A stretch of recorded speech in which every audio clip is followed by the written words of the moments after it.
Louvado seja nosso Senhor Jesus Cristo, para sempre seja louvado. Estamos na terceira parte dessa nossa explicação, desse conhecimento sobre a contemplação e a felicidade. Um assunto bastante atual, bastante importante, com acompanhamento do professor Vinícius da Rosa, que já está aqui conosco, né? E nós vamos indo para um outro momento agora, professor. Qual é a sua ideia para expor? Isso. Então agora a gente está percorrendo, né, as origens da filosofia, do conhecimento, da cultura da qual nós participamos, né, e que tem relações inclusive com a cultura cristã, né? E agora com dois personagens, dois estudiosos, dois homens sábios muito importantes, né, os mais importantes da antiguidade, que são Platão e Aristóteles, né? Então nós vamos investigar hoje neste vídeo dentro da obra do Platão, o que ele fala sobre a contemplação, como ele pode nos ajudar, né, a compreender melhor essa realidade, esse tema da contemplação, né, e em relação com a finalidade da vida humana, com o sentido da vida humana, com a felicidade do ser humano. E nós iniciamos, né, só para a gente fazer um link, né, nós iniciamos falando da busca, e nós podemos dizer assim, egoísta, né, do homem contemporâneo pela felicidade. É uma busca em si mesmo. É incrível como isso se manifesta na religiosidade do homem contemporâneo, se manifesta no pensamento, né, nas coisas que escreve, nas músicas que faz, nas coisas que desenha, na arte, né? Tudo isso, todas essas coisas manifestam que o homem está fechado em si mesmo, né, e buscando para si, sempre preocupado consigo mesmo, né? Aí ele vê que é a única saída para a sua felicidade, mas o resultado nós conhecemos, né? O resultado de uma profunda depressão, uma profunda tristeza, né, que acomete, né, muitas pessoas do nosso tempo que nós convivemos às vezes, né? Então, o homem longe de Deus, longe dos outros, longe da entrega, né? Longe daquilo que é o amor, verdadeiramente, da verdade, né? Ele acaba se perdendo nessa busca, que é uma busca egoísta, uma busca que alguns autores falam é um imanentismo, né? Imanere é permanecer. Então o homem quer permanecer em si mesmo, é ele que dita a realidade, é ele que dita as regras, né? Não existe homem nem mulher, depende da nossa percepção. Da cabeça de cada um. Depende de como cada um vê e sente e acordou de manhã, né? Do seu humor, da sua...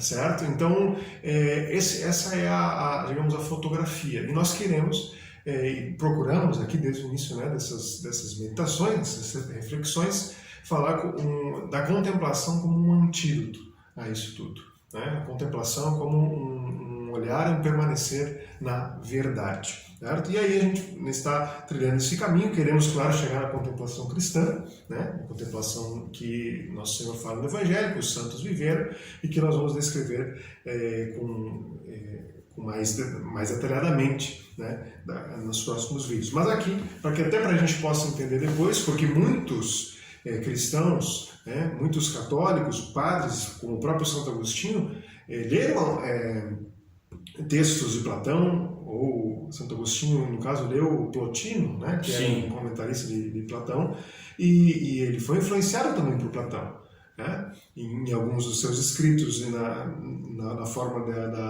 de escrever apologética, na forma de escrever, de compreender ou de ensinar a doutrina, né, cristã. Ele, de alguma forma ou outra, foi influenciado porque estudou, né? Então isso tudo faz parte da cultura católica, né?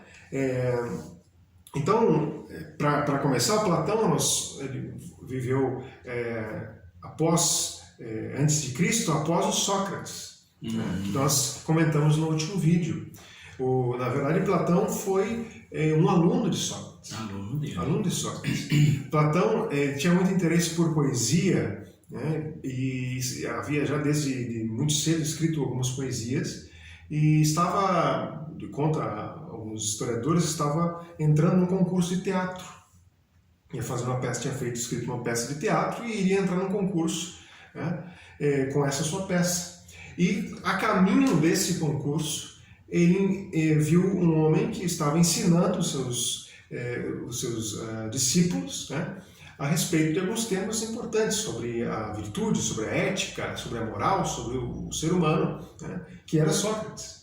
E Platão parou, ouviu aquilo que Sócrates estava dizendo e se deu conta que o que ele escrevia era nada, os escritos dele, as poesias, as peças de teatro eram fúteis perto daquilo que tinha conhecimento de Sócrates. Do que ele estava ensinando, né? Então Platão resolveu deixar toda essa vida superficialidade, exato, para buscar o conhecimento que Sócrates podia ajudá-lo a encontrar, né? Então ele se dedicou aí, junto com Sócrates, até a morte de Sócrates, né, com o estudo. Então estudava ali com os diálogos, né, com a dialética socrática. Platão foi educado, né, de forma superior na ética, né, e na dialética do Sócrates, né. E ele também tinha, assim, ele nasceu em Atenas e a família dele era uma família abastada, uma família muito importante, então ele pensava sempre em seguir a carreira política. Né? Ele queria seguir, né, a democracia ateniense, todas aquelas discussões, né?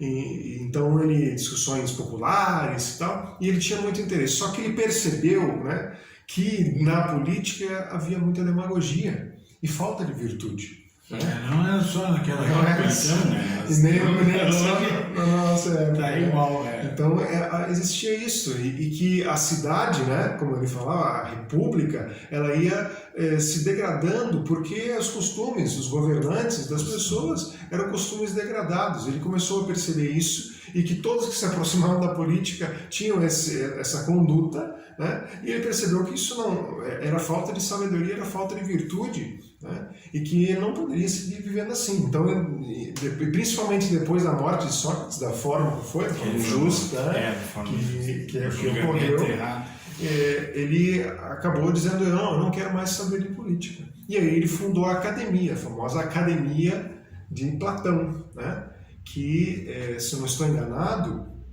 ela durou até o nascimento de São Bento. Salvo o melhor juízo, existe um paralelo.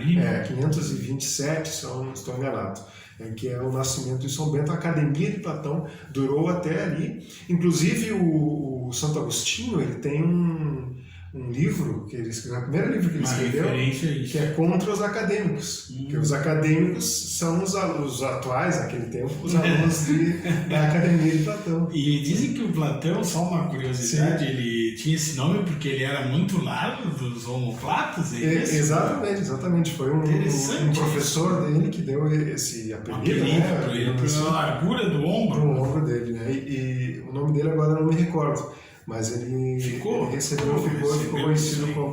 como Platão, do qual nós temos vários escritos, né? Temos muitos escritos do Platão, principalmente diálogos, né? É uma coleção grande de diálogos, e que eu queria comentar agora sobre a República de Platão. Porque na República é o livro, a parte que ele fala mais sobre a questão da contemplação, né? Lembrando que a República começa o diálogo procurando saber o que é o melhor governo, qual é a melhor forma de governo, né? Como deve se formar o Estado, quais são aqueles que devem participar da formação do Estado, das decisões, etc. Ele começa nessa dialética e chega até a pergunta: o que é a justiça? E aí vai ali sempre com perguntas, com diálogo, o que é a justiça, né? Então sempre essas perguntas sobre o que são as coisas, né?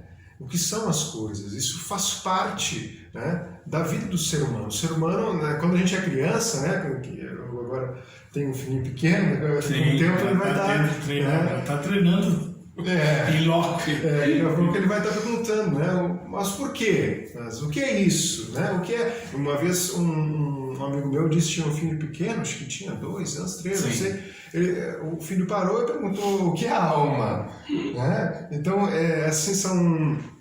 isso faz parte da existência humana, perguntar o que são as coisas. Depois Aristóteles, quando nos tratar, ele vai falar do ser, né? Então aí a gente tem uma clareza muito grande. Né? Mas aqui na República, Platão se pergunta o que é a justiça. Ele chega à conclusão que você tem que formar um homem justo, formar um homem sábio. Né? Para ter um governo excelente, você tem que ter homens excelentes, esses homens têm que ser justos, e para ser justos, esses homens têm que ser sábios.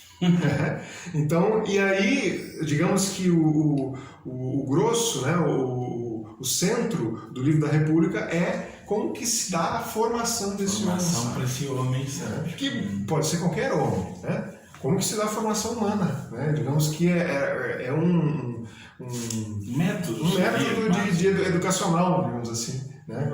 A escola do Platão, vamos seguir aquele roteiro, né? Aquelas matérias ali. Então, como que se encontra a verdadeira sabedoria? E aí tem ali o diálogo entre Sócrates, né, que é o protagonista do diálogo, e o Glauco. E aí o Platão né, Sócrates, no caso, que os estudiosos dizem, algumas vezes é o próprio Sócrates, outras vezes é o Platão que se coloca na pessoa do Sócrates, né? Ele não usa Platão no diálogo, né? Ele usa como se fosse Sócrates.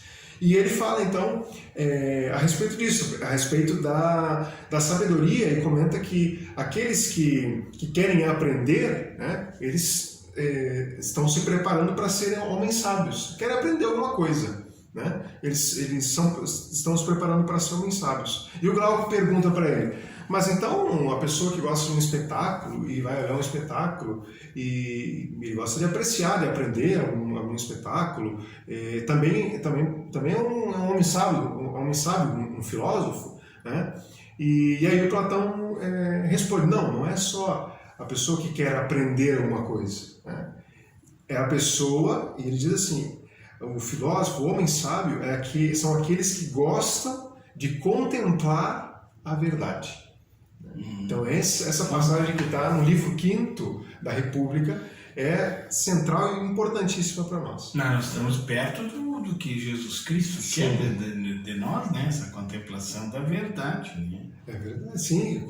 Depois quando Jesus fala que Ele é o caminho, né? Que a verdade vos libertará, né? Se vocês permanecerem na minha palavra, né? A verdade vos libertará. Né? Então, não é uma leitura, veja um paralelo interessantíssimo, né? Como Jesus fala. Será que o Espírito Santo já não estaria agindo nesse Alguns autores dizem, né? Porque é bem interessante esse fato, né? Alguns autores, como Clemente de Alexandria, ele fala que até é como se fosse semente do verbo, ou um outro testamento, alguns dizem, que era uma preparação já. Né? Então, existe em muitos autores essa convicção que o pensamento na Grécia Antiga foi uma preparação para a vinda do Cristo. Assim a verdade vai convergir sempre na mesma posição. Né? Perfeito. Assim como no Império Romano também foi uma preparação, porque houve tempos de guerras horríveis, mas quando o Cristo se encarnou, nós tínhamos a Pax Romana. Sim. Né? Tínhamos estradas para os apóstolos depois poderem sair e evangelizar, né? Tinha segurança, porque se não tivesse o império e os impostos que eram pagos e tudo mais, não teria segurança, teria saques, teria outros tipos de mortes. Né? Então, tudo foi convergindo de fato para aquilo que São Paulo fala na plenitude dos tempos. Né? Nosso Senhor se encarnou não num tempo arbitrário, mas na plenitude dos tempos. Né? E tudo foi convergindo. Então, Platão fala isso. Né? Muitas pessoas buscam aprender as coisas, conhecer as coisas. A gente pode até dizer hoje coisas boas ou coisas ruins, coisas usadas para o bem e para o mal. Né? Tem toda a discussão ética, por exemplo, em relação à ciência, né? Ciência natural, ciência física. Pode manipular a vida, alguma coisa. A vida humana, uma discussão bioética, né?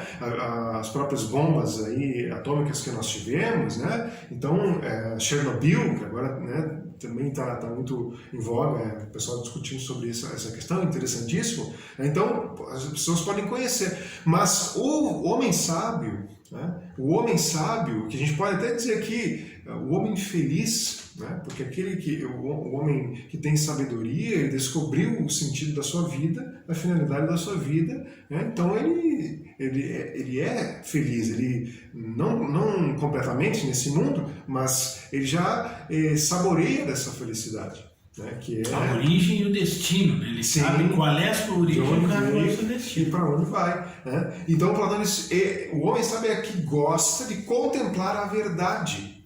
Né? De contemplar a verdade, não só conhecer coisas, mas contemplar a verdade. Né? E contemplar. Né? Então, esse termo ele aparece muito forte. Né? E aí, para dar um exemplo sobre isso, ele fala da beleza. Então, ele diz, existem coisas belas. Existe uma nova sinfonia de Beethoven, é bela. Existem as pinturas, escultura de Michelangelo. Você fica impressionado quando vê a Pietà na Basílica de São Pedro. Né? Tem inclusive na internet imagens, fotos impressionantes. Você dá um zoom assim, perfeito. Exato. Então você tem outros tipos de paisagens, peças de teatro. Existem coisas belas. Né? Existem coisas belas. Isso tudo bem, mas contemplar a verdade da beleza é perceber que estas coisas belas, elas não são mais do que reflexos da beleza com B maiúsculo, da beleza superior, ou como Platão dizia, da beleza em si. Da beleza em si. Que nós aqui não conseguimos vê-la totalmente. Exato. Então, perceber que essas belezas, elas são participações na beleza em si, né? É próprio, né, daquele que contempla a verdade. Está percebendo a verdade que existe, né, nas pequenas belezas, né, que a gente pode ver. E aí veram que isso acaba por nos dar uma ordenação da vida. Porque é muito fácil nós perdermos, usando nas belezas. Né? Muito fácil nós fazermos aquilo que se chama pensamento metonímico. Né? Você tomar a parte pelo todo. Né? Então, a contemplação ela vai nos dando essa magnitude. A visão de todo. A visão de tudo. Né? E ao mesmo tempo unitária.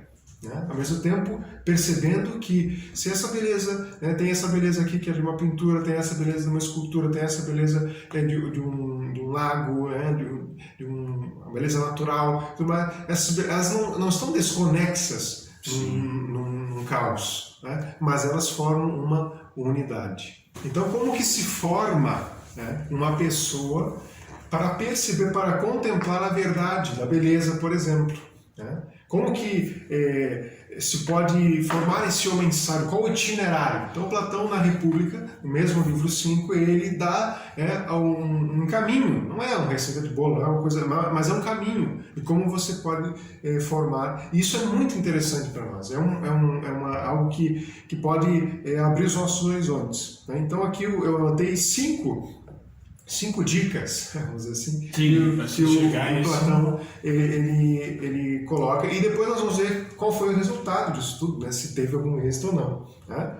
Que eu chamei de itinerário das virtudes. Né? Primeiro ele diz, na infância, as crianças devem ouvir boas histórias de virtude, né?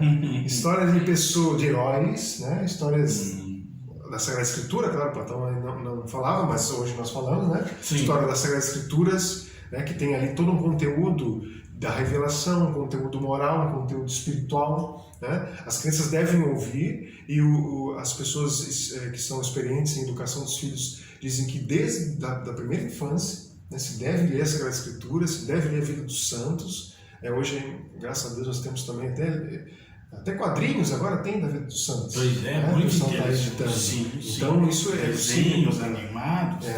Então, isso deve acontecer, o Platão dizia, né? Para que forme na mente delas, né, essa imagem da virtude. Né? E também boa arte, desde a infância. Para que depois lá elas contemplem a verdade da beleza, elas têm que começar quando crianças, né, vendo bons exemplos de boa arte. Né? Pinturas, a experiência com a natureza, museus. Né? Então tudo isso o Platão diz que é extremamente importante para quem quer formar-se bem, né? E contemplar, formar-se para a contemplação. E aí que a gente está, como a gente está tratando aqui, formar-se para se aproximar da felicidade, né?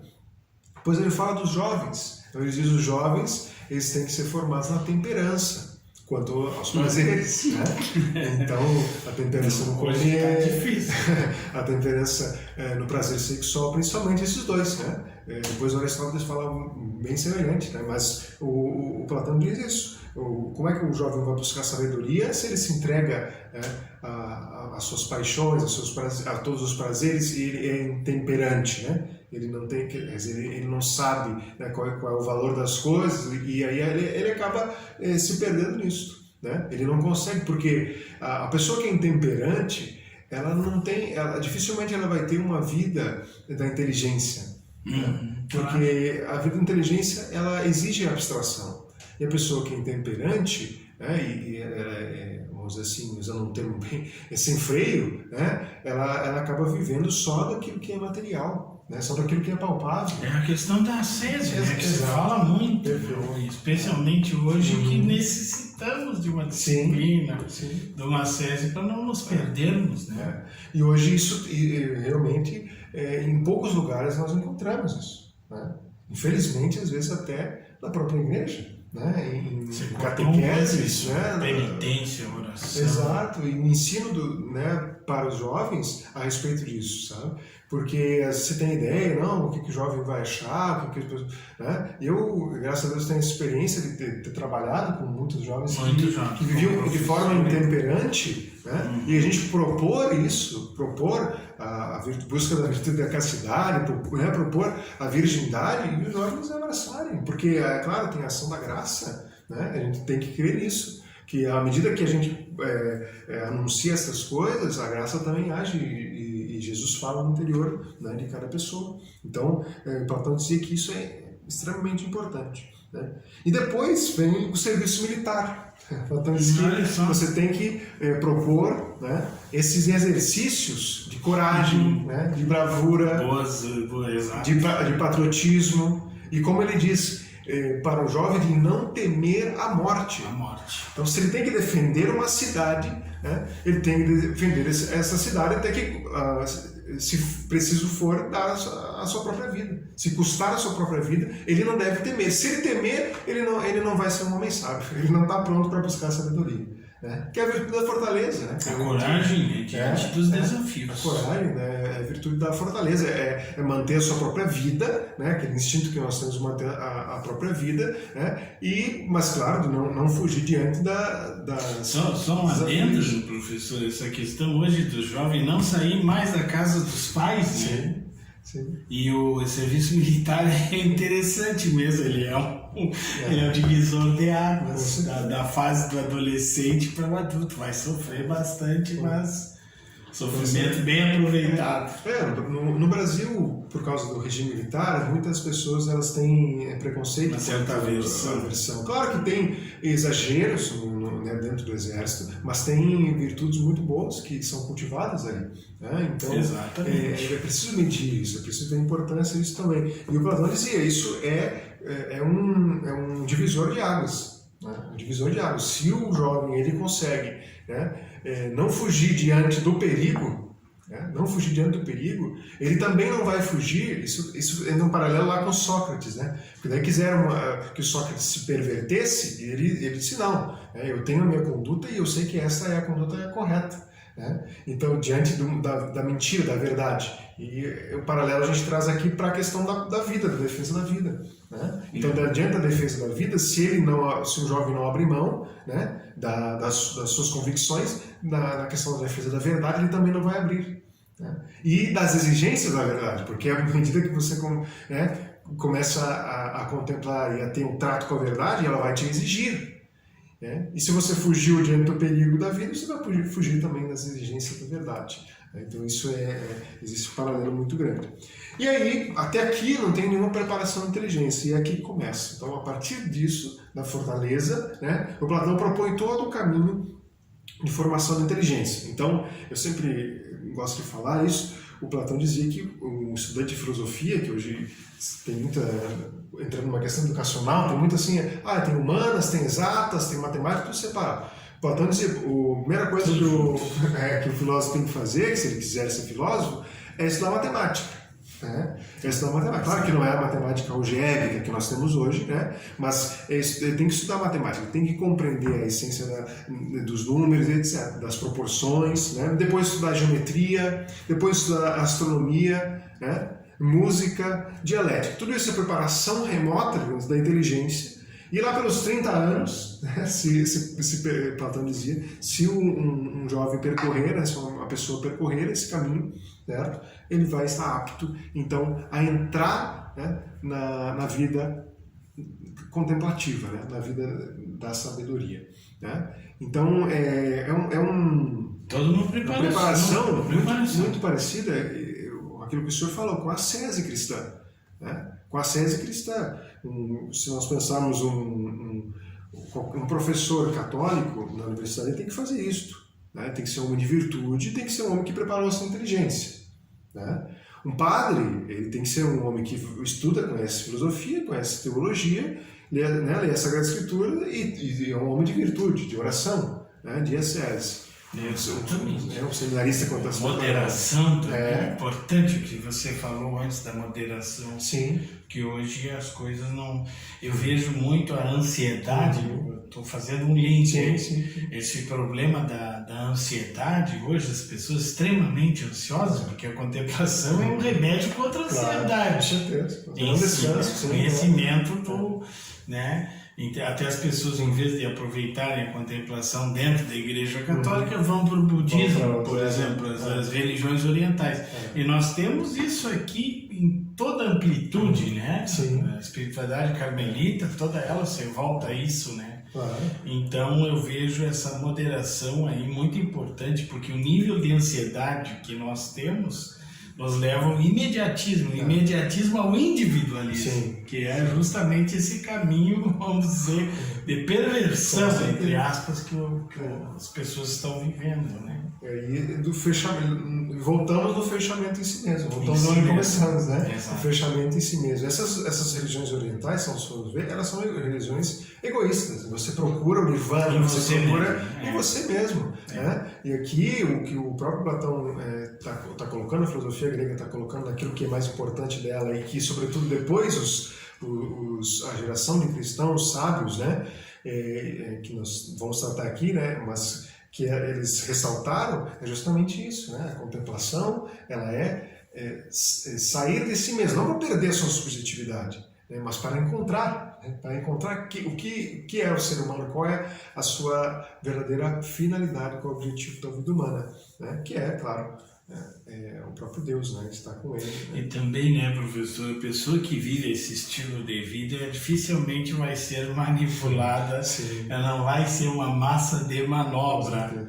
Por isso que a gente vê um processo, assim, quando essas ideologias ditatoriais que existem no mundo, até hoje existem, primeira coisa é acabar com o raciocínio das pessoas. Sem dúvida. De alguma maneira. Sem dúvida. E como... Por exemplo, a gente pode pensar, inclusive, assim, você fazer um sistema educacional para ter mão de obra, né, pensando no trabalho, é uma forma de manipular as pessoas. E se a gente for ver o que aconteceu lá no século XIX, por ali, depois da Revolução Industrial, nós vamos ver que aconteceu justamente isso. Os conteúdos mais eruditos, por exemplo, o ensino do grego, que até pouco tempo era presente, o ensino de latim, né? Ele começou a ser visto como algo assim não muito arcaico, porque a gente não precisa mais hoje disso. O mundo ele tá se desenvolvendo, então nós precisamos formar as pessoas para tecnologia e tudo mais. Né? Então veja que daí começa a haver uma briga, você retira esses conteúdos, você retira mais começa uma coisa nova, mais fechada. É o caso da teologia, claro. A teologia da libertação, o que ela fez? Ela pegou conceitos marxistas e tal, mas aquela base do cristianismo, os fundamentos do cristianismo foram esquecidos. Exato. Mais do que nunca nós precisamos do conhecimento filosófico da realidade e nos voltar às raízes, aos fundamentos da nossa fé, justamente para a gente saber por que eu estou aqui, qual é o segmento, né? Sim. A própria Suma Teológica é um tesouro enorme, porque ela vai dando essas respostas, mas que iniciaram com esses grandes... Que são citadas muitas vezes na própria Suma, né? Então, só para finalizar, o resultado de tudo isso que o Platão, digamos assim, desse edifício, né, que o Platão construiu, foi nada mais nada menos do que o Aristóteles, né, que depois o grande Santo Tomás de Aquino, o doutor Angélico, chama-lhe o filósofo, com artigo maiúsculo, com F maiúsculo. Nós estamos fazendo um caminho pré-socrático, socráticos, chegamos em Platão e depois vamos chegar no grande Aristóteles. Muito bem, pessoal, então estamos aí, mais uma parte de conhecimento. Se você tiver alguma dúvida, pode colocar aí no chat, a gente transmite ao nosso professor, e um assunto muito atual e que nós vamos continuar também. Não sabemos ainda quantos vídeos nós vamos usar, porque a gente tem liberdade assim para ir devagar, justamente, temos toda a liberdade, porque é um assunto pouco falado esse, muito pouco falado e muito interessante. Eu fiz filosofia também, mas para mim está me servindo muito essas exposições aqui que o professor Vinícius está fazendo. Fiquem com Deus e até o próximo vídeo.